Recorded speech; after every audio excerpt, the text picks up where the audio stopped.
Today I will show you how to create a page curl effect. First, I will show you how to download a wallpaper like this. Go to Frutiger Arrow Archive and download an image from the Windows XP folder inside Wallpaper. Try to choose the highest resolution possible. Place the image and decide which part you want to peel.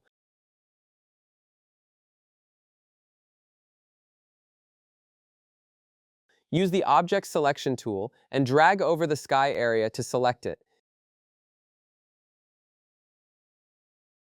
It will automatically create a selection, but some parts need refinement. Switch to the polygonal lasso tool and refine the selection. Hold Shift and click to add to the selection. Hold Option or Alt and click to subtract from the selection. Once the selection is complete, create a layer mask.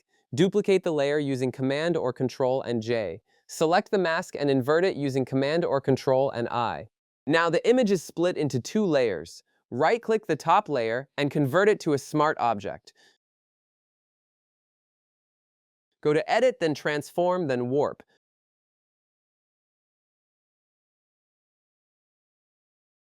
Grab the bottom right point and drag it toward the top left to create the curl. At this point, the front design is still visible on the back side. We will fix that. Use the Object Selection tool again to select the curled area.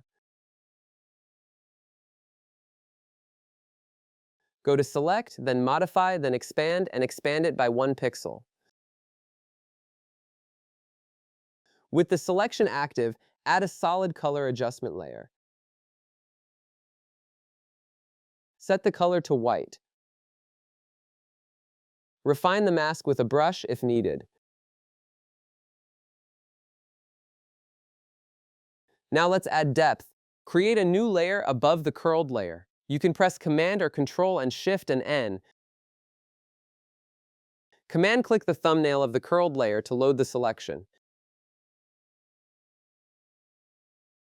Use a soft black brush with opacity around 25%. Paint gently to add shadows. Do the same for the backside. Create a new layer at the top.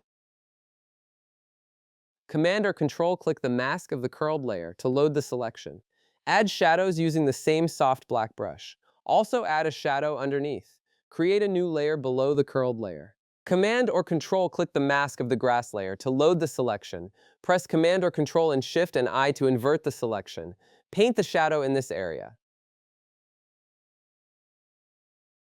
And that's it. I use this effect to create a wallpaper like this. Subscribe for more creative tutorials. You'll find me on Instagram and TikTok, and my posters are available for purchase too. All the links are in the description. Thanks for watching. See you next week.